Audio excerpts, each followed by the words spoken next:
La volonté de Dieu était que l'homme de Dieu puisse prêcher l'évangile. Alléluia. Vous savez, avec la marche, on apprend aussi à avoir les vertus de notre Dieu. La patience, la tolérance et beaucoup de choses. Alléluia. Certainement, on s'est dit, ah, donc c'est Papa Stevie qui va prêcher, l'homme de Dieu ne serait plus là. Il faut prêcher, je pouvais. Alléluia. Et un jour, j'étais invité à aller prêcher. J'étais tombé sur les bouchons. C'était indépendamment de ma volonté, ni du temps, ni de... Voilà. Ça peut arriver. J'ai fait un message à l'homme de Dieu. L'heure était passée.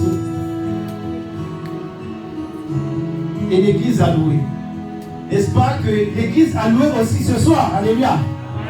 Vous savez, on peut prêcher 30 minutes. On peut prêcher 20 minutes. C'est pas défini qu'il faut prêcher 1 heure ou 50 minutes. Alléluia.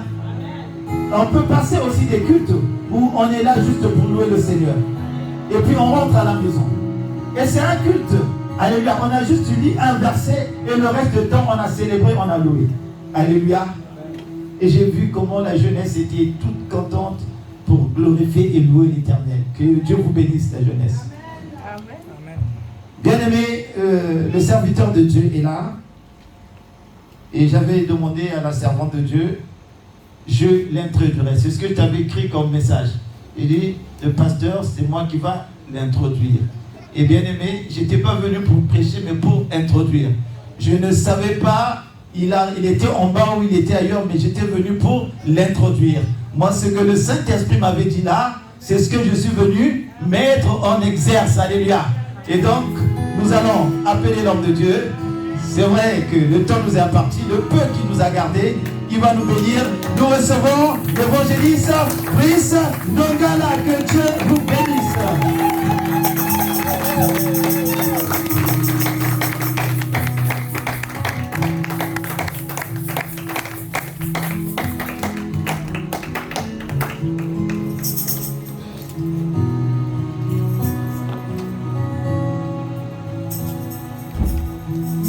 Merci Seigneur pour ce temps, pour ce moment que tu as prévu, que tu as planifié de toute éternité. Tu savais que nous serons ici dans cette salle, en ces lieux, pour faire ton œuvre. Tu es le maître des temps et des circonstances. Et je crois Seigneur que tu as des buts. Tu as quelque chose à faire, à accomplir en cet après-midi. Tu ne nous as pas rassemblés enfin, tu ne nous as pas attirés ici pour rien. Nous voulons repartir avec le plus que tu as pour nous. Nous voulons recevoir la part que toi seul peux donner. Nous voulons recevoir ce qu'on ne peut trouver nulle part ailleurs. Je prie que notre intelligence soit renouvelée. Que tu puisses nous donner la sagesse pour comprendre ta parole. Nous ne voulons pas l'écouter, Seigneur, comme une parole venant d'un homme, mais nous voulons écouter Dieu nous parler. Et nous sommes là disposés parce que nous savons que lorsque tu parles, c'est pour nous prévenir, pour nous avertir, pour nous donner la direction à suivre. Au commencement était la parole était avec Dieu, et la parole était Dieu. Tout ce qui existe par ta parole. Et nous voulons te laisser le soin de pouvoir encore nous parler. Nous voulons juste t'écouter. Juste t'écouter. Parle à nos cœurs. Au-delà de nos oreilles, que tu parles à nos cœurs. Et que nous soyons changés, transformés par cette parole. Dans le nom précieux de Jésus. Bénis chaque personne en ces lieux. Bénis chaque vie, mon Dieu. Tout celui qui a pris de son temps et qui est venu pour recevoir quelque chose de toi. Je crois que nous ne repartirons pas tel que nous sommes venus. Que tu apportes un plus dans le nom précieux et glorieux de notre Seigneur Jésus-Christ. Nous avons prié. Si nous pouvons dire Amen. Amen. Si on peut acclamer fortement le Seigneur.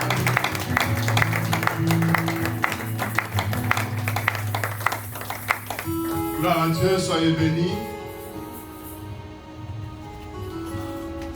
Je remercie le Seigneur pour l'occasion, l'opportunité qu'il me donne d'être là et de pouvoir parler de sa part. Et je remercie l'homme de Dieu pour l'invitation, pour la considération et permettre de parler devant le peuple de Dieu. Et je remercie le Seigneur pour votre présence également, chacun d'entre vous, pour le temps, l'amour que vous manifestez en vous déplaçant et en étant là pour écouter le Seigneur. Amen. Amen. Amen. Voilà, je voulais absolument être là et participer à l'adoration, à la louange, à la prière. Malheureusement, j'avais un programme très chargé. Il a fallu que je puisse me libérer là-bas et vite arriver pour ici. Le chemin étant long, malheureusement, je n'ai pas pu arriver avant. Mais je sais qu'en esprit, on était connectés. Amen. Amen. Amen. Est-ce que nous sommes dans la joie? Amen. Est-ce que je peux ressentir cette joie? Amen.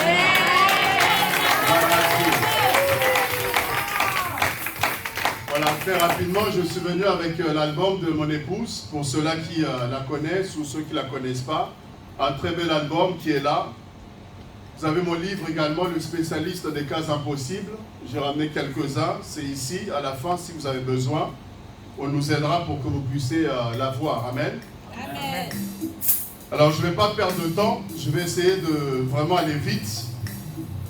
Je n'aurai sûrement pas le temps de dire tout ce que j'ai préparé. Mais on va aller à l'essentiel et je sais qu'on sera béni. Amen. Amen.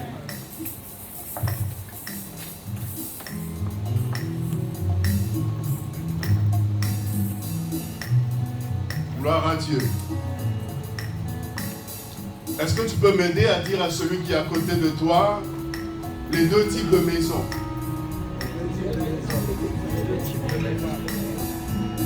Voilà, si on peut juste baisser un tout petit peu. Voilà, dis-lui encore les deux types de maisons. Dis-lui, c'est de ça qu'on va parler cet après-midi. Les deux types de maisons. Amen. Alors, on va aller directement dans Luc chapitre 6. Dans Luc au chapitre 6, le verset 46 au verset 49. Donc, c'est juste 3 versets, mais qui sont très profonds et qui vont nous aider à développer cet enseignement que j'ai reçu pour partager avec vous. Les deux types de maisons. Alors, Luc chapitre 6, à partir du verset 49, verset 46 au verset 49. J'aimerais qu'on puisse lire ensemble. Si vous y êtes, on peut aller. Pourquoi m'appelez-vous Seigneur, Seigneur, et ne faites-vous pas ce que je dis? Je vous montrerai à qui est semblable tout homme qui vient à moi, entend mes paroles et les met en pratique. Il est semblable à un homme qui, bâtissant une maison, a creusé profondément et a posé le fondement sur le roc. Une inondation est venue, le torrent s'est jeté contre cette maison sans pouvoir l'ébranler parce qu'elle était bien bâtie, surlignée, bien bâtie. Amen. Et nous terminons avec le verset 49. Mais celui qui entend et ne met pas en pratique est semblable à un homme qui a bâti une maison sur la terre, sans fondement. Le torrent s'est jeté contre elle. Aussitôt, elle est tombée et la ruine de cette maison a été grande. Parole du Seigneur. Alors, 3 versets, mais qui sont très profonds et qui vont nous aider à comprendre 2 types de maisons. Alors, ici, ce qu'il faut savoir, Apocalypse 3:20 est en train de nous dire ceci. Voici, je me tiens à la porte et je je frappe. Jésus-Christ est en train de parler, il se tient à la porte, il dit, je frappe. Si quelqu'un entend ma voix, il fait quoi? Il ouvre la porte. Jésus dit, j'entrerai. Je souperai avec lui et lui avec moi. Donc la porte, ce n'est pas la porte que nous voyons ici. La porte, c'est le cœur. Il parle de notre vie. Le cœur qui est la porte de la vie. Il dit, si tu entends, il frappe à ta porte. Il parle à chaque homme. Dieu donne l'occasion à toute personne d'entendre parler de lui. D'une manière ou d'une autre, Dieu se révèle, se manifeste. Il parle à chaque homme, à chaque personne. Mais il y a de ceux qui ont ouvert leur cœur à Dieu, et il y a de ceux qui sont endurcis et qui ferment leur cœur, bien que le Seigneur leur parle d'une manière ou d'une autre. Mais il y a de ceux qui ferment la porte de leur cœur. Mais celui qui ouvre le cœur, Jésus entre. Et quand il entre dans ta vie, il y a une relation qui commence. Il y a une intimité qui démarre avec lui. Il dit, je veux souper avec toi, et toi tu vas également souper avec moi. Amen. Amen. Vous ne mangez pas avec n'importe qui. Vous ne pouvez pas vous asseoir à table et souper avec quelqu'un sans qu'il y ait quelque chose. Et vous n'invitez pas n'importe qui chez vous. Vous ne faites pas rentrer tout le monde dans votre vie. Alléluia. Alléluia. Amen. Et Jésus frappe. Il attend une chose, une réaction. Que tu ouvres la porte de ton cœur. Est-ce que quelqu'un a déjà fait cette expérience? Est-ce que quelqu'un a déjà fait cette expérience? Amen. Il y a des gens, non? Vous n'avez pas levé la main? Amen. Amen. Alors, qui a déjà fait cette expérience? Amen. Tu as ouvert ton cœur à Jésus, il est entré, il est en toi. Est-ce que tu es sûr de ça? Il est en toi. Alléluia. Amen. Alors, tu dois savoir qui est en toi. Tu as reçu Jésus, mais tu dois savoir qui est en toi. Qui est-ce que tu as reçu dans ta maison, dans ta vie, dans ton cœur? Alors, je pourrais parler de Jésus en plusieurs façons. Mais ici, je vais prendre juste deux aspects pour nous permettre d'aller en profondeur par rapport à ce message. Alors, le Jésus que tu as reçu, sache qu'il est l'agneau. Jean 1, 29 dit, voici l'agneau de Dieu qui ôte le péché du monde. Donc le Jésus que tu as reçu, tu dois savoir qu'il est un agneau. Et l'agneau parle du sacrifice de Jésus à la croix. Il est venu sur terre pour être offert comme un sacrifice à la croix. Donc ça c'est l'agneau. Et l'agneau parle du sauveur. Il est venu mourir pour que nous ayons la vie. Il est venu se donner pour sauver l'humanité. Donc quand tu as accepté Jésus dans ton cœur, tu as accepté le sauveur dans ta vie. Donc Jésus est sauveur. Alléluia. Mais sache qu'il n'est pas seulement agneau. Le même Jésus est aussi un lion. Apocalypse 5, le verset 5, parle de Jésus comme étant le lion de la tribu de Juda. Donc, il est en même temps agneau, mais il est en même temps lion. Donc, le lion parle du Seigneur. L'agneau parle du Sauveur, mais le lion parle du Seigneur, le roi, celui qui règne, celui qui domine, le maître, celui qui a les derniers mots, celui qui détient le pouvoir, celui qui a la puissance.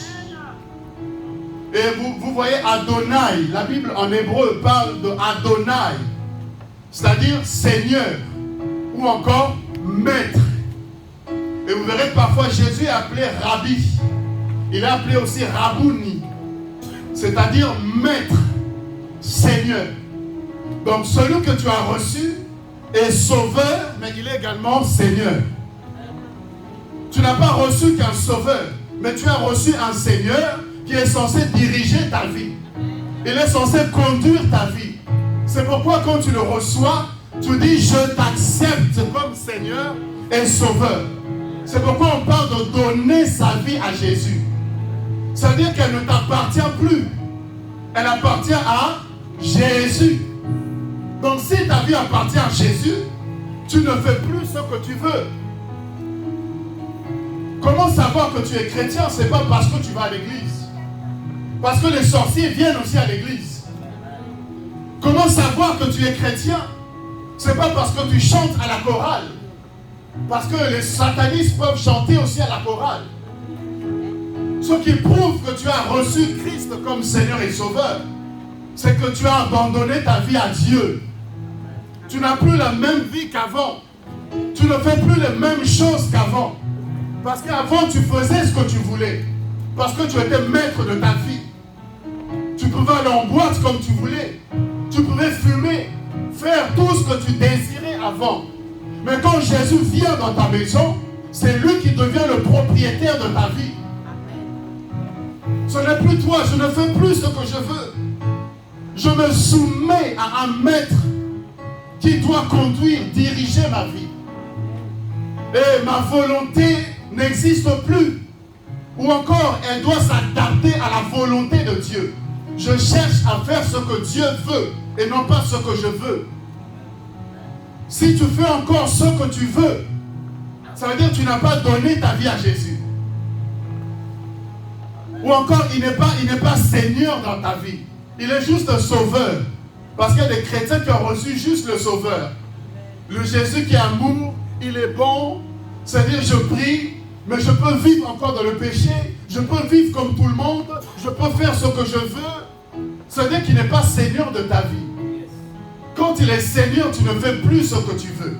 Quand il est Seigneur, bien-aimé, tu peux vouloir aller à gauche. Il te dit non, tu ne vas pas à gauche. Tu dois aller à droite. Et comment tu réagis? Comment tu réagis? Je veux aller à gauche. Je veux faire telle chose. Je veux prendre telle direction. Mais quand tu entends Dieu te donner une direction contraire, est-ce que tu fais la volonté de Dieu ou est-ce que tu fais ta propre volonté? Bien-aimé, j'ai vu des personnes vouloir s'entêter. Ah non, cet homme, c'est l'homme de ma vie. Peu importe ce que les gens peuvent dire, peu importe, je vais le marier, il va me marier, c'est pour la vie. Alors que Dieu leur a dit, il ne faut pas y aller là-bas. Et les gens s'entêtent. Et ils se mettent parfois tout le monde à dos. Et se marier et finalement se rendre compte que Dieu a toujours raison. Bien-aimé, apprenez à écouter le Seigneur et à suivre sa volonté. Quand tu pries, c'est pour connaître la volonté de Dieu. Et quand tu la connais, c'est pour te soumettre, obéir à Dieu. Regardez au verset 46. Il dit quoi? Il dit, pourquoi m'appelez-vous Seigneur, Seigneur? Et vous ne faites pas ce que je vous dis. Vous voyez, le problème ici, Jésus n'est pas contre le fait que tu l'appelles Seigneur. Il n'est pas contre le fait qu'on chante Seigneur. Que tu dises qu'il est ton Seigneur. Il n'est pas contre cela. Mais ce qu'il est contre, c'est que sa seigneurie ne se démontre pas sur ta vie. Tu dis qu'il est Seigneur, mais en quoi est-ce qu'il est Seigneur dans ta vie? Parce que tu fais ce que tu veux. Tu vis comme tu veux. Tu pries quand tu as envie. Tu jeûnes quand tu as envie. Tu décides des choses sans consulter Dieu. Tu prends des directions sans savoir. Est-ce que le Seigneur est d'accord avec toi dans ce que tu fais? En quoi est-ce que Jésus est Seigneur de ta vie? Tu décides et tu fais comme tu as décidé. En quoi est-ce qu'il est Seigneur de ta vie? En quoi est-ce que Jésus règne dans ton cœur? Quand il règne en toi, bien-aimé, tu apprends à être comme Jésus. Tu apprends à vivre comme Jésus. Tu apprends à faire ce qu'il te dit de faire. Même si avant j'aimais le monde, mais quand Jésus est Seigneur de ma vie, il dit n'aimez pas le monde. Donc j'apprends à ne plus aimer le monde et le plaisir du monde, les choses de la terre. J'apprends à ne plus aimer le péché. Pourquoi? Parce que Jésus règne en moi et il me dit sanctifie-toi. Il me dit fuis le péché. Il me dit fuis le mal. J'apprends à aimer. Même quand quelqu'un me fait du mal, j'apprends à aimer. Pourquoi? Parce que j'ai un Seigneur qui me dit, aime-le.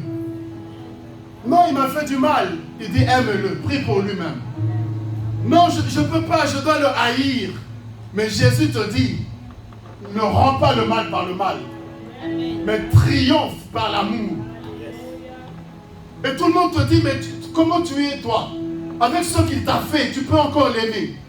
Avec ce qu'il t'a fait, tu peux encore lui parler. Oui, je lui parle.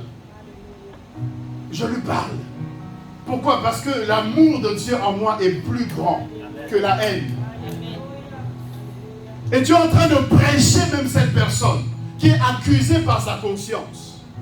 Elle sait qu'elle t'a fait du mal. Et elle sait que tu sais. Et elle attend que tu réagisses d'une certaine manière.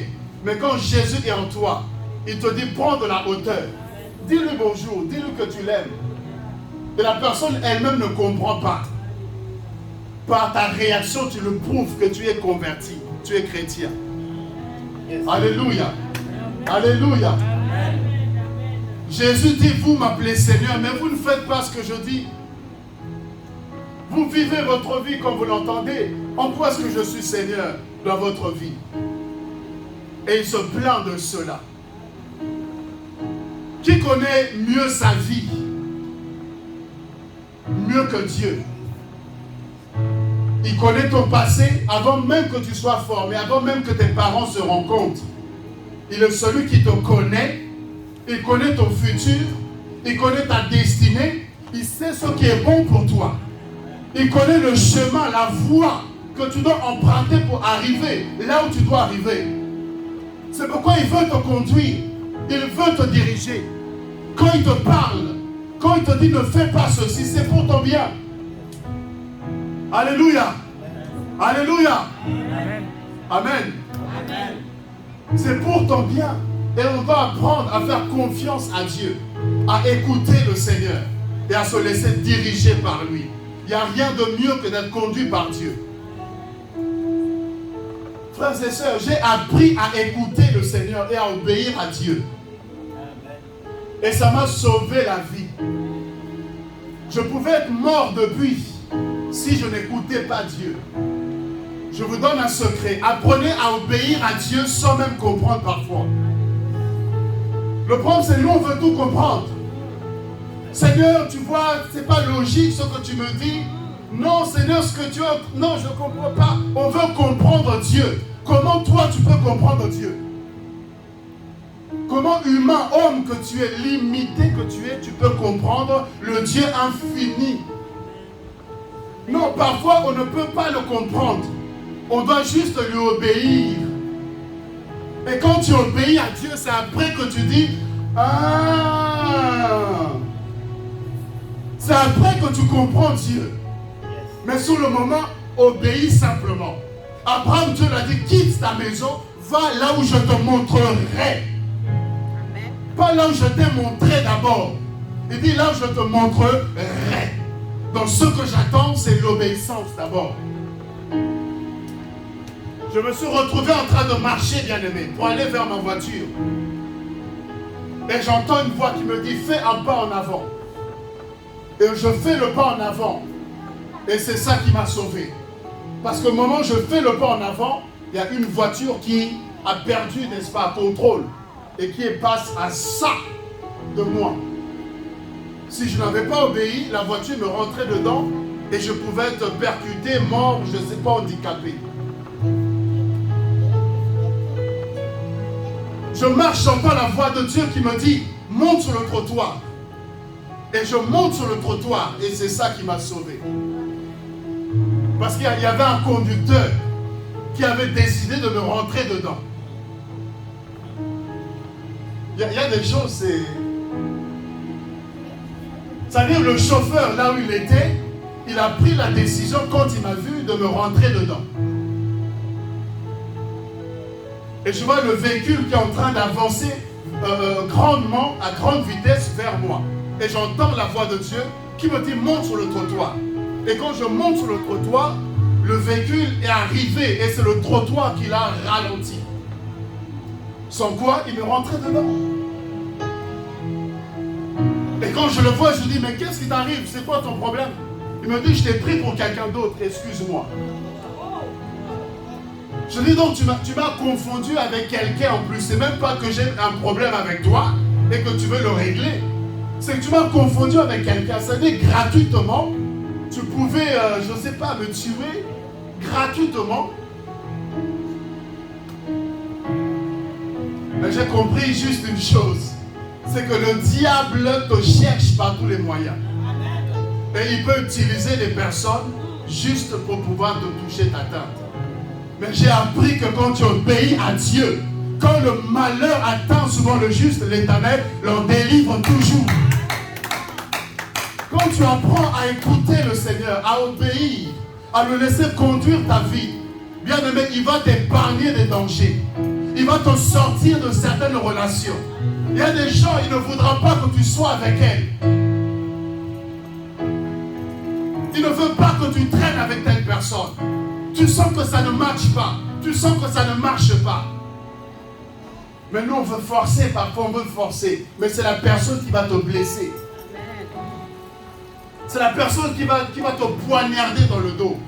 Et si tu avais écouté le Seigneur, tu serais éloigné de certaines personnes. Il dit, vous m'appelez Seigneur, mais vous ne faites pas ce que je vous dis. Écoutez, ce n'est pas de chanter, ce n'est pas de crier matin, midi, soir, haut et fort que Jésus est Seigneur.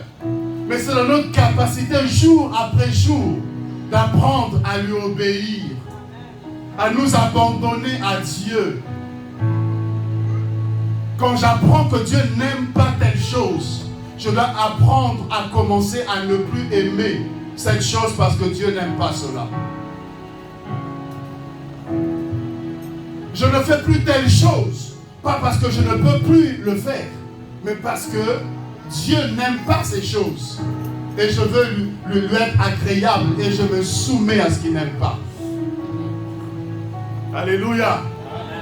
Alléluia. Amen. C'est ça le sens de la vie chrétienne. Marcher avec Dieu, c'est ça le sens. C'est jour après jour, écouter et suivre le Seigneur. Faire ce qu'il nous demande de faire. Obéir à sa parole, jour après jour. Écoutez, bien-aimés, les prédications, c'est très bien. Suivre les séminaires ici et là, connaître tous les hommes de Dieu. Écouter toutes les prédications sur Internet, c'est très bien. Mais ce que le Seigneur nous demande, c'est de mettre en pratique sa parole. Amen. Tu peux avoir tous les diplômes du monde. Tu peux lire Genèse, Apocalypse. Mais si tu ne mets pas en pratique ce que tu as reçu, ça ne sert à rien. Et le problème qu'on a dans les églises, ce n'est pas forcément des gens qui ne connaissent pas la parole. Mais souvent, c'est un problème de mise en pratique de la parole de Dieu. Parce que les séminaires, il y a des séminaires. Les enseignements, il y a des enseignements, des messages. Il y en a, ça fait 10 ans, 15 ans, 20 ans qu'ils sont dans la vie chrétienne. Donc le problème, ce n'est pas le prédicateur. Ce n'est pas le message, non. C'est la mise en pratique de la parole que tu connais. Même le peu que tu connais, est-ce que tu mets en pratique ce que tu connais? Souvent, on cherche des grandes révélations. On cherche des choses, waouh! Mais les simples choses déjà que nous avons, est-ce que nous les mettons en pratique? Est-ce que nous mettons en pratique? La Bible dit, aimez-vous les uns les autres. Nous le connaissons, nous savons tous. Est-ce que nous mettons en pratique cette parole tous? Est-ce que tel que nous sommes là, nous sommes sûrs que nous nous aimons? D'un amour de Dieu, d'un amour sincère, d'un amour vrai. Est-ce que nous sommes sûrs et certains de cela? Le pardon, nous savons c'est quoi le pardon.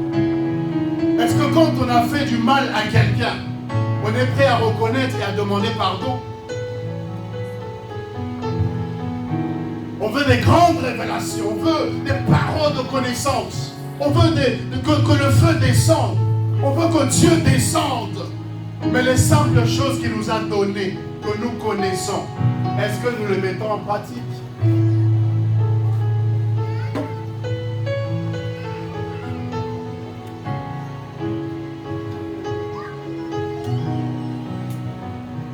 Tu sais qu'il faut prier. Est-ce que tu as une vie de prière?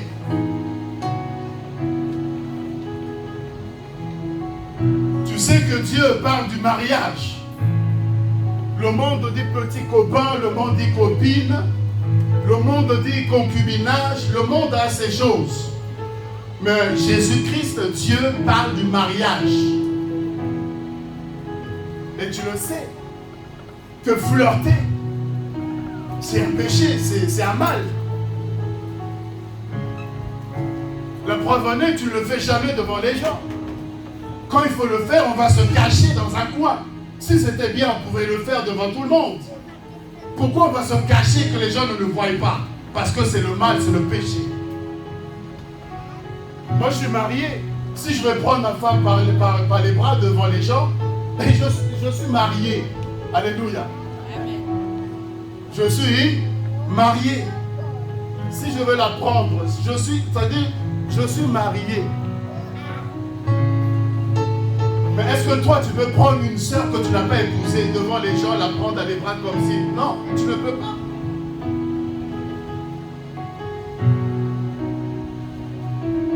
Voyez ce que nous connaissons, pratiquons déjà.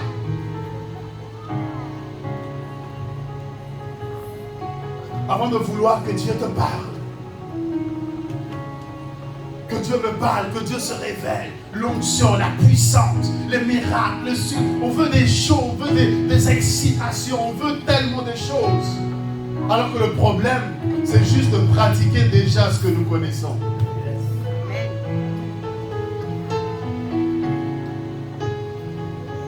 Alors Jésus nous dit, je vais vous montrer à qui est semblable, n'est-ce pas? À la première maison. Première personne qui bâtit, n'est-ce pas, sa maison. Ici, la maison, ce n'est pas une maison physique, c'est une parabole. Jésus est en train de parler de ta vie. La maison ici, c'est ta vie. Il dit, voici une première personne.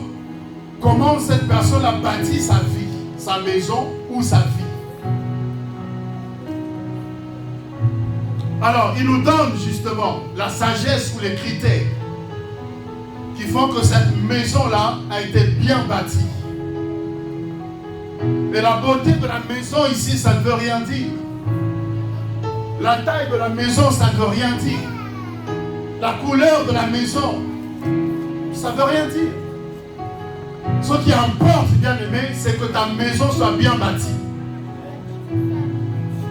Tu peux faire un étage de 3 niveaux, bâtir une maison. Mais si ta maison n'est pas bâtie selon les normes, sache que ça ne veut rien. Et un beau jour, on peut la détruire. Pourquoi? Parce qu'elle n'est pas selon les normes. Un beau jour, cette maison peut s'écrouler, quelle que soit sa beauté. Tout ce que vous avez mis dedans. Pourquoi? Parce qu'elle n'est pas bâtie selon les normes. Donc ici, ce qu'il faut savoir, c'est qu'avant de chercher à bâtir, il faut connaître les normes pour bien bâtir. Les gens vivent. Mais nous devons connaître les normes. Quelles normes pour bien bâtir sa vie, bien construire sa vie et être sûr de réussir. Est-ce que quelqu'un sur terre pour marquer son temps et sa génération? Non. Tu es là pour accompagner les autres? Tu es sur terre pour accompagner les gens? Tu es sur terre pour vivre la réussite des autres? Tu es sur terre pour voir les gens heureux? Et toi tu es là, oh moi, là, ma vie là. Non! Je suis là pour être épanoui, heureux, prospère. Je suis là pour être l'homme que Dieu veut que je sois. Je ne veux pas passer à côté. Dieu a un plan pour moi. C'est pourquoi je vis. C'est pourquoi il m'a pris du monde. Et il m'a attiré à lui. C'est parce qu'il a un plan meilleur que ce que le diable avait pour moi dans le monde. Et tu dois connaître les normes. Il y a des normes pour bien bâtir ta vie. Et si tu échoues, tu vas construire une vie qui ne sera pas épanouie. Tu ne seras pas heureux. Le temps va passer, mais tu n'as pas réussi. Pourquoi? Parce que tu n'as pas bâti avec les bons matériaux. Tu n'as pas bâti sur les bons fondements. Tu n'as pas bâti dans les normes. Alléluia. Alors il dit, voici la première maison. Et la personne qui construit cette maison, elle commence par travailler. Vous ne pouvez pas bâtir une maison en croisant les bras, bien-aimés. Vous ne pouvez pas vouloir réussir sans rien faire, ça ne marche pas. Tu seras un grand homme de Dieu, tu seras une grande femme, tu seras avocate, tu seras ceci, tu seras cela. La prophétie ne fait pas de toi ce qui a été dit. Est-ce que je peux parler à quelqu'un? On peut te dire que tu seras millionnaire. Mais si tu croises les bras et tu ne fais rien, tu vas mourir, on va t'enterrer avec ta prophétie. Amen. Et dans la pauvreté en laissant des dettes derrière toi. Alors qu'on t'avait dit que tu seras millionnaire. On peut te dire que tu seras un grand homme de Dieu, tu vas voyager dans les nations. Et Dieu fera des grandes choses avec toi. Et tu te rends compte que tu l'as noté dans un cahier et tu es mort, autant enterré et il ne s'est rien passé.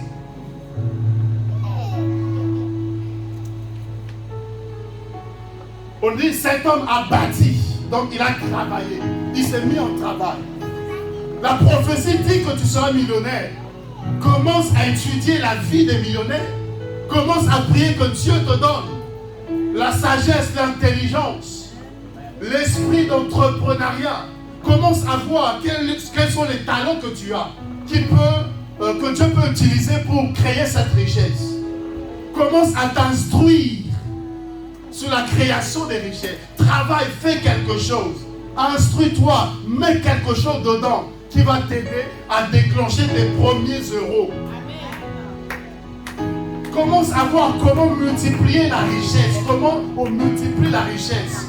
Parce que quand Dieu a dit millionnaire, c'est pas ça va tomber du ciel. Boum! Des millions tombent du ciel. Non! Tu seras une grande prophétesse. Ça ne va pas tomber comme ça. Ça ne va pas arriver comme ça. Non! Il y a un travail à faire. Jour après jour, tu dois travailler sur toi-même. Tu dois fournir des efforts. Tu dois bâtir ta vie. Tu dois chercher Dieu. Aimer la parole de Dieu. Et être formé, enseigné, équipé. Et tu grandis spirituellement. Tu grandis. Et au fur et à mesure, tu vas commencer à entrer dans ta destinée. On dit cet homme-là, il a bâti, il a travaillé. La dernière fois que tu as lu ta Bible, ça remonte à quand? La dernière fois, tu t'as assis, tu as ouvert ta Bible et tu as commencé à méditer, à réfléchir, à poser des questions à Dieu, à essayer de comprendre.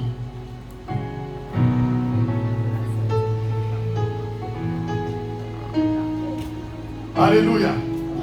Cet homme a fait quoi? Il a bâti, il a travaillé. Dis avec moi, travail. Tu dois travailler pour devenir. Tu seras une grande dame. On t'a dit tu seras une grande dame. Mais tu dois travailler pour arriver à cela. La grâce de Dieu n'exclut pas le travail. La grâce de Dieu ne veut pas dire croise les bras et les choses vont se faire d'elles-mêmes comme ça. Là. Non. Il y a la grâce de Dieu, elle va me favoriser, mais je dois aussi travailler, faire ce qui est possible et Dieu fera l'impossible. La grâce va te distinguer. La grâce va parler en ta faveur. La grâce va te donner les opportunités. La grâce va faire que les gens verront que tu as quelque chose de plus. Mais ça n'exclut pas ce que toi tu dois faire. Le prix que toi tu dois payer. Le temps de prière que tu dois faire. La recherche de Dieu. La soif, le désir de connaître Dieu. On dit cette personne, il a fait quoi? Il a bâti sa maison. Il a fait quoi? Il a creusé. Il dit, je veux bâtir. Mais mon problème, c'est quoi? C'est que je ne vais pas bâtir superficiellement. Je ne vais pas bâtir en apparence. Je ne veux pas juste montrer que j'ai une maison. Mon souci, c'est de bien bâtir. Une maison qui va résister, qui sera solide. Et il va creuser en profondeur. Il va creuser en profondeur. Là où d'autres sont pressés. Mais lui, il prend le temps de creuser. Bien-aimé, ne soyez jamais pressés. Dieu te dit, tu seras grand. Il peut prendre le temps avec toi. De creuser, d'aller en profondeur. Là où d'autres sont exposés rapidement, sans que Dieu ait pris le temps de les travailler dans le secret. Et quand ils sont exposés à certaines choses, ils tombent facilement. Quand ils sont exposés à des séductions, ils tombent facilement. Pourquoi? Parce qu'ils n'ont pas la profondeur requise. L'homme a creusé. Alléluia. Dis avec moi, creuser. Profondément, profondément, profondément. Il a creusé. Il a pris son temps. Ne soyez pas toujours pressés dans la vie. Si celui-là se marie, c'est son temps, gloire à Dieu. Mais moi, je travaille le caractère d'abord. Parce qu'il ne s'agit pas de rentrer dans le mariage sans avoir été préparé à entrer dans le mariage. Sinon, aussi longtemps que tu es entré, tu vas en ressortir de là. Donc si l'autre il est rentré, gloire à Dieu. Mais moi, je prends le temps de me préparer. Et quand mon temps arrivera, j'entrerai. Il a creusé profondément. Donc ici, cet homme, cette première maison, a la profondeur. La profondeur. Et nous sommes dans un temps, les gens n'aiment plus la profondeur. Les gens ne cherchent pas la profondeur. On est bien aimé dans un temps d'apparat, l'apparence. C'est-à-dire on veut montrer aux gens, on veut paraître, mais sans soigner l'être. On veut se présenter aux gens, donner une impression que nous sommes, alors qu'en réalité nous ne sommes pas. Et vous savez, c'est plus difficile de paraître que d'être. Être, vous ne fournissez pas d'efforts pour être. Mais paraître, vous devez fournir des efforts. Vous devez entrer dans un rôle. Vous jouez le rôle de quelqu'un d'autre que vous n'êtes pas. Mais être, je ne fournis pas d'efforts. Si vous voyez un poisson se battre dans l'eau pour nager, c'est que ce n'est pas un poisson. Tu as raté l'occasion de dire Amen. Amen. Si tu es dans l'eau, tu vois un poisson qui se débat, qui se bat, qui cherche comment nager, c'est que ce n'est pas un poisson. Parce que naturellement, c'est son environnement. Il ne fournit pas d'efforts pour se déplacer dans l'eau. La profondeur, bien aimé, recherchez la profondeur. Les gens veulent se convertir aujourd'hui et être prophète demain. Les gens connaissent un verset et tout de suite ils sont man of God. Et on met une belle photo là sur Instagram, sur Facebook. Moi ça m'étonne. J'ai 23 ans de vie chrétienne. 23 ans de vie chrétienne. Il y a des gens à peine 5 mois de conversion. Mon fils, ma fille. À quel moment toi-même là, tu as pris le temps de grandir, d'être père ou d'être mère de quelqu'un? À quel moment?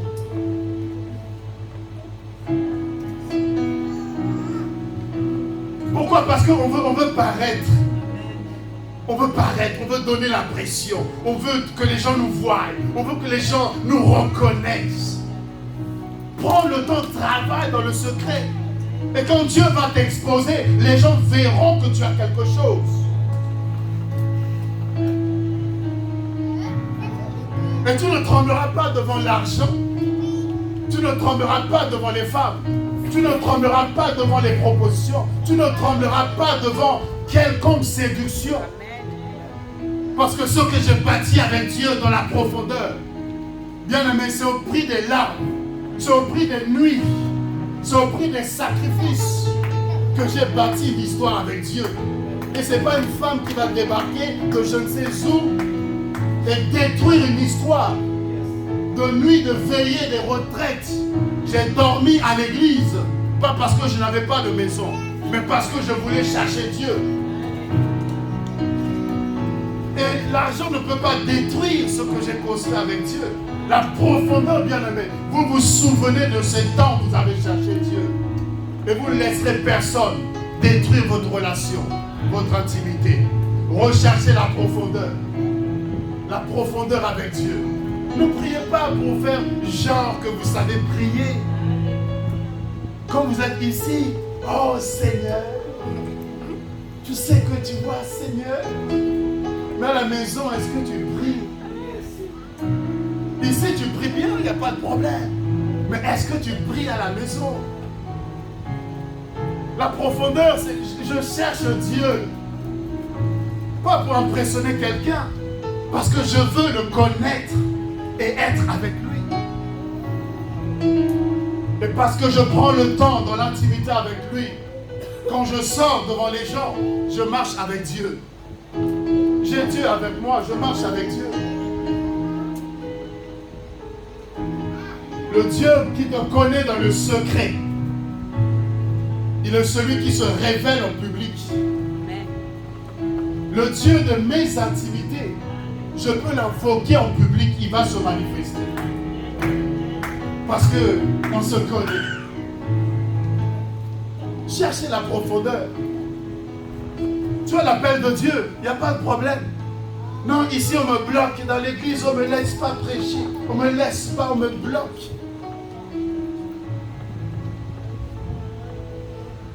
Est-ce que vous pouvez empêcher un arbre de pousser?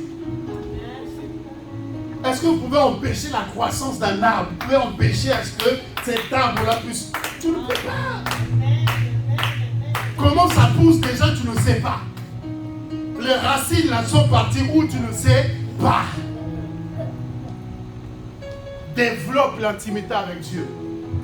Et Dieu parlera à son serviteur.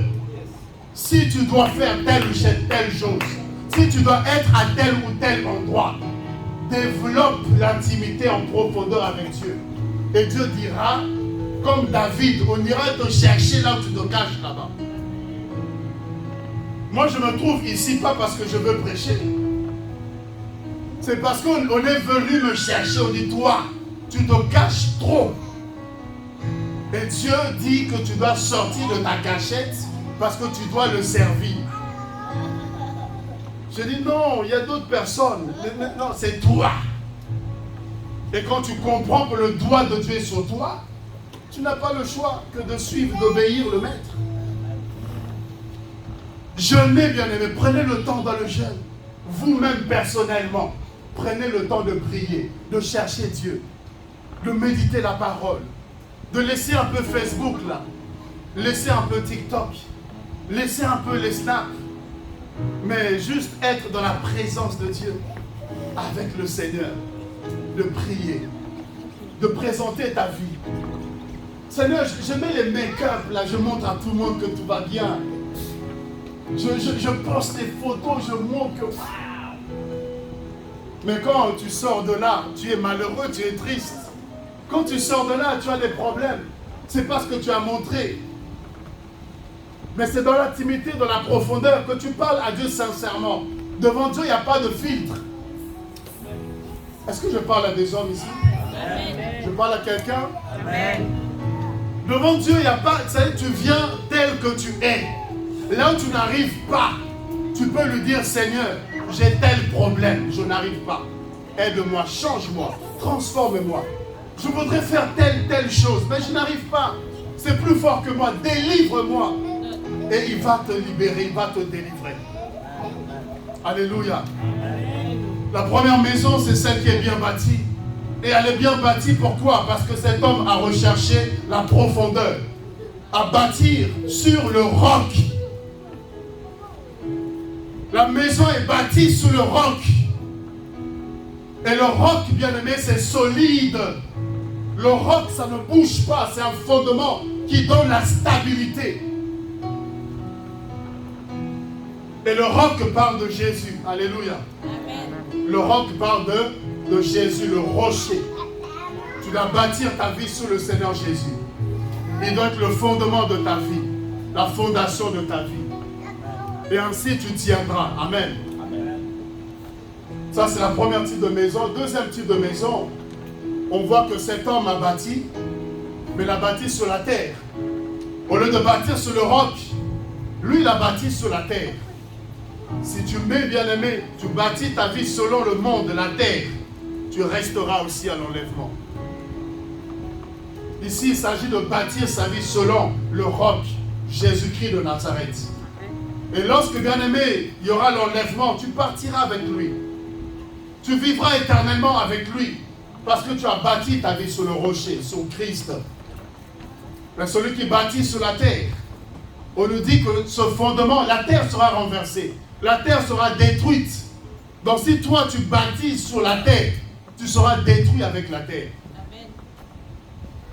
Le monde passera, tout ce que nous voyons, ça passera. Tout ça, ça passera. Mais celui qui bâtit sur Christ, il vivra éternellement. Il vivra avec le Seigneur. L'inondation arrivera. Que vous vouliez ou pas, c'est impossible d'empêcher l'inondation. C'est impossible d'empêcher le vent de souffler. C'est impossible d'empêcher la tempête d'arriver. C'est impossible. Sachez que les épreuves, ça parle des épreuves. Il y aura des épreuves dans la vie. Il y aura des combats, il y aura des situations difficiles. Il y a des vents qui vont souffler dans votre vie. Mais qu'est-ce qui fera que ta maison résiste ou pas? C'est comment tu l'as bâtie. Je suis en train de terminer. La maison là, c'est aussi ta foi, ta vie, mais de foi. Si ta foi est bâtie sur le roc, sur Jésus, quelles que soient les épreuves, il y aura des moments difficiles. Il y aura des moments où tout sera fait pour que tu abandonnes Jésus. Je vous dis, j'ai 23 ans de vie chrétienne. De manière consciente. Il y a quelques années où, voilà, j'étais plus jeune. Je marchais avec Dieu, mais de manière consciente et engagée, 23 ans. Et j'ai eu des occasions d'abandonner le Seigneur. J'ai eu des situations où je pouvais laisser Dieu et mener ma vie autrement. Mais je vous dis, si je tiens et je suis là, encore et encore, dans la crainte de Dieu, dans la sanctification, c'est pour vous dire qu'il faut bien bâtir sa vie. Et le chemin est encore long, la route est encore longue. Le but, ce n'est pas que tu sois chrétien aujourd'hui et que tu abandonnes demain. Le but, ce n'est pas de prier aujourd'hui et moindre épreuve, tu as abandonné l'église. Si je revenais dans 2 ans, est-ce que je te trouverai encore dans cette église? Est-ce que je te trouverai encore dans la foi? Si je devais revenir dans 6 mois, est-ce que je pourrais retrouver encore telle ou telle personne? Ou est-ce que me dira que, tu sais, elle est tombée enceinte ou il est devenu ceci ou cela et il n'est plus dans les choses de Dieu? Tu as échoué. Tu auras échoué. Les épreuves viendront. Les combats viendront. Les oppositions viendront. L'adversité viendra devant toi. Mais qu'est-ce qui fera que ta maison va résister ou elle va s'ébranler, s'écrouler? C'est comment est-ce que tu l'as bâtie. Est-ce que ta foi est solide? Amen. Est-ce que tu es bâti sur le Seigneur? Est-ce que tu cherches la profondeur? Amen. Est-ce que tu es comme cette première maison de ce premier homme qui a creusé en profondeur pour que si jamais l'inondation arrivait, si jamais les problèmes arrivaient, que sa foi soit suffisante pour résister à l'épreuve, résister à la tentation, pour dire arrière de moi Satan, pour dire je sais que mon Rédempteur est vivant, il se lèvera le dernier. Quand bien même la situation est difficile, mais je tiens ferme parce que je suis établi sur le roc et je sais qu'il ne m'abandonnera pas. Il a dit je serai avec toi jusqu'à la fin du monde. Même si les hommes m'ont abandonné, même si les hommes m'ont trahi, tourné le dos, mais je sais que lui, il est fidèle et il est avec moi et je reste attaché à lui. Amen. Le vent peut souffler, bien-aimé, tu es toujours là. 5 ans après, tu es toujours là. 10 ans après, tu es toujours là. J'ai eu des amis, quand je me suis converti, ils m'ont donné 3 mois. Ils m'ont dit, dans 3 mois, tu vas revenir vers nous. Toi, abandonner la musique. Toi, arrêter le rap. Toi, arrêter toutes ces choses-là. Non, tu ne peux pas. Le foot, arrêter le foot. Suivre Dieu. Non, tu vas revenir. Tu vas voir dans 3 mois, tu vas revenir. Ils m'ont revu 3 mois après. J'étais toujours avec Jésus. Ils m'ont dit, oh, dans 6 mois, tu vas revenir. 6 mois, dans 1 an, dans 2 ans, dans 5 ans, tu vas revenir. Et après, c'était pris pour nous. On sait que Dieu est avec toi. On sait que Dieu t'exauce. Prie pour nous et ça va nous aider.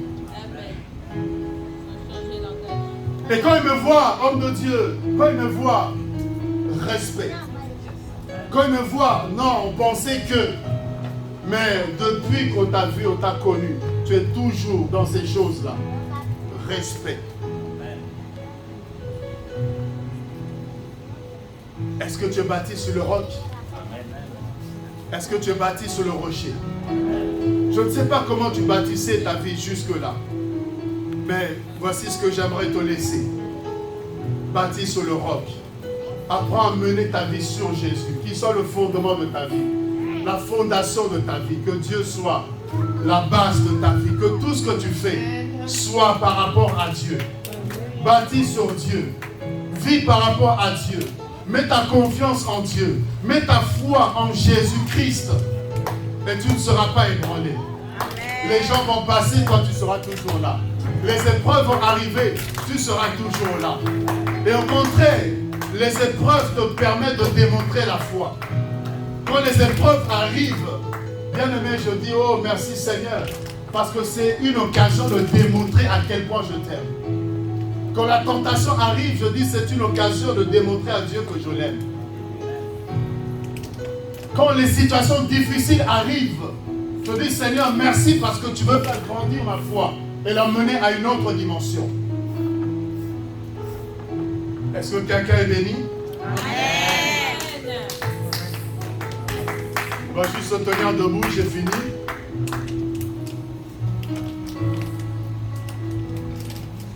La première maison était bien bâtie. Elle a résisté au vent, aux tempêtes, aux intempéries, à l'inondation. Elle a résisté, elle a tenu. Bien aimé, l'épreuve du temps. Est-ce que tu sais quand est-ce que tu vas mourir? Peut-être dans 70 ans, si tu en as 20. C'est-à-dire que tu as encore 50 ans de vie avec Dieu. Tu te rends compte, c'est beaucoup. C'est beaucoup, tu as encore beaucoup de temps avec le Seigneur. Et tu dois résister. Tu ne pourras pas dire, non, je t'avais servi un temps, et puis j'ai abandonné. Non, ça ne marche pas. Tu seras enlevé au moment où l'enlèvement a lieu, si tu as encore la foi, si tu es encore dans la prière. Ce n'est pas que j'avais servi un temps, où j'étais à fond un moment, et puis j'ai abandonné. Si l'enlèvement te trouve à l'abandon, si l'enlèvement te trouve au moment où tu es découragé, tu n'as plus la foi, où tu as laissé les choses de Dieu, même si tu as fait 15 ans, où tu as fait les choses de Dieu, ça ne compte pas. Alléluia. Et si on est bien bâti, c'est une joie de servir Dieu. C'est une joie de servir Dieu. C'est un privilège de marcher avec Dieu. C'est un bonheur d'être en communion, en relation avec Dieu. Vous vivez des choses extraordinaires. Vous expérimentez des choses extraordinaires. Dieu vous fait arriver là où vous n'avez pas prévu d'arriver. Des choses qui vous arrivent parce que Dieu est avec vous, bien-aimés. Ça peut vous étonner. Des choses que dans votre famille, peut-être que ça n'est jamais arrivé.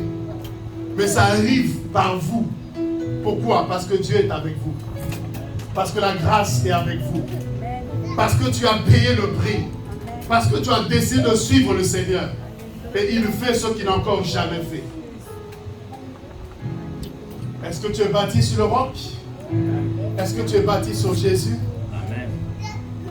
Il est là, dans les moments de pleurs, il est là. Quand ça ne va pas, il est là. Il ne va jamais te laisser. Il ne va jamais t'abandonner. Il est toujours là. il est toujours là. Et si tu apprends à lui faire confiance, tu verras qu'il est réel, il est vrai, il est véritable. Il y a des personnes à qui Dieu veut se révéler encore davantage. Il vous appelle à la profondeur. Cherchez-le davantage. Ayez davantage la soif, le désir de Dieu. Parce qu'il veut se révéler davantage à vous. Vous parler davantage. Se montrer davantage. Il voudrait vous visiter, vous parler comme jamais. Mais seulement il vous appelle davantage. Venez dans sa présence. Je n'ai pas le temps d'aller plus loin, d'exercer, de faire quoi que ce soit. Je veux respecter le temps même que j'ai dépassé. Mais je veux juste vous dire que Dieu a besoin de vous. Et il vous appelle parce qu'il y a des choses qu'il veut vous faire expérimenter. Avant-hier, je dormais et le Seigneur m'a parlé de la France, des choses qui vont arriver ici dans ce pays. Je me suis réveillé avec, il m'a dit écris tout ça, écris. Et j'ai écrit ça quelque part. Il m'a dit c'est les choses qui vont arriver ici dans ce pays. Alors que les gens mangent, les gens vivent, mais Dieu me dit, là, dans quelques années, voici ce qui est prévu, ce qui est planifié, ce qui va arriver. Donc Dieu te donne des informations que d'autres peut-être n'ont pas. Dieu te révèle des choses peut-être que les gens ne connaissent pas, parce que tu es en intimité avec lui, parce que tu es en alliance avec lui. Il devait détruire Sodome et Gomorrhe. Mais il a dit à Abraham, Abraham c'est mon ami. Il a révélé son secret à Abraham. Il dit ça ne peut pas arriver que sans qu'Abraham soit au courant. Il l'a révélé avant que ça arrive. Noé avait le secret que le déluge allait arriver, que Dieu voulait détruire la terre. Noé était averti bien avant tout le monde. Et il a pu se sauver. Quand vous marchez avec Dieu, vous aurez des informations en avance. Dieu vous parlera, vous montrera les choses, il vous dira les choses, il vous préviendra pour éviter les pièges et les dangers. Le Seigneur vous appelle plus de profondeur, plus d'intimité. Cherchez-le.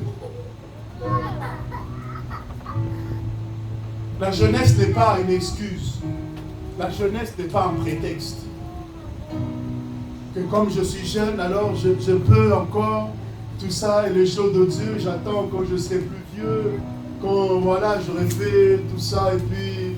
Non, profitez de cette jeunesse que vous avez pour servir Dieu, pour connaître Dieu dans cette jeunesse-là. Et vous allez gagner du temps. Dieu fera des choses avec vous plus tôt. Là où d'autres, il a fait à 40 ans, mais si vous le cherchez maintenant, vous consacrez maintenant, il le fera plus tôt avec vous. Et vous marcherez avec Dieu plus longtemps. Amen. J'ai prêché la parole, j'avais 7 ans. Je prêchais la parole de Dieu. Les gens pleuraient, ils tombaient. Les gens se mettaient à genoux. Je prêchais la parole. À 7 ans, 8 ans, 9 ans, je prêchais la parole de Dieu. À 17 ans, j'étais établi, consacré sur une église de 600 personnes. J'étais parmi les plus jeunes responsables. Et je prêchais la parole, je servais Dieu. Alors que j'étais jeune. Donc ce n'est pas une raison, une excuse pour se négliger. Amen. Est-ce que les jeunes se comprennent? Ce n'est pas une raison, je suis jeune. Non. Sois différent de tes amis. Sois différent de tes copines. Sois différente. Comprends que tu es différente. Tu as une destinée différente. Ne cherche pas à être comme tout le monde, à faire comme tout le monde. Toi, tu es différente. Ne vis pas la même vie que tout le monde. Même si tu es avec les gens qui ne prient pas, qui sont dans le monde, mais toi, tu comprends, toi, tu es chrétienne. Toi, tu es chrétien. Toi, tu es enfant de Dieu. Il y a des choses que tu ne peux pas faire. Il y a des choses que tu ne peux pas faire. Il y a des choses qu'ils ne peuvent pas faire quand ils sont avec toi. Parce qu'ils savent que toi tu pries. Et ils ne peuvent pas faire ça devant toi. Quelqu'un a saisi? Tu peux dire juste merci Seigneur pour ce que tu as entendu. Prie juste 1 minute. Dis merci à Dieu pour ce que tu as entendu. Et je vais donner le micro.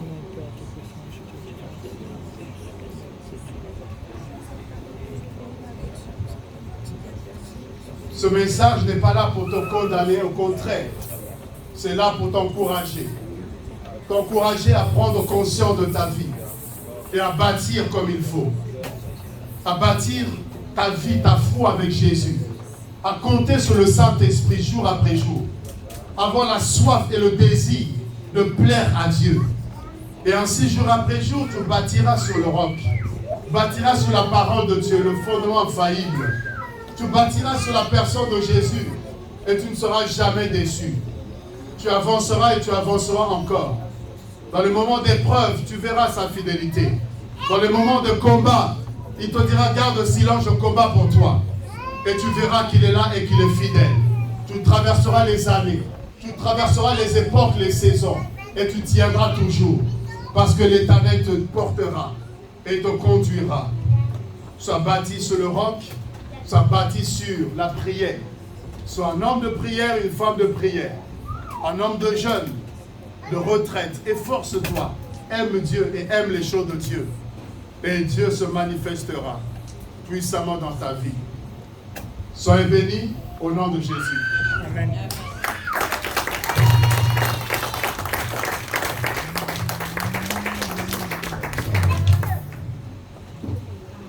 Bien-aimés, nous allons prier pour l'homme de Dieu. Nous allons le recommander en plein nom du Seigneur. De la même manière que il a quitté là où il était pour venir nous bénir en ce lieu. La Bible dit que beaux sont les pieds de celui qui apporte la bonne nouvelle. Que le Seigneur se souvienne de lui, de son ministère, de sa famille et de tout ce qu'il entreprend dans l'œuvre de Dieu. Prions au nom de Jésus-Christ. Et avec Dieu, nous te sommes infiniment reconnaissants.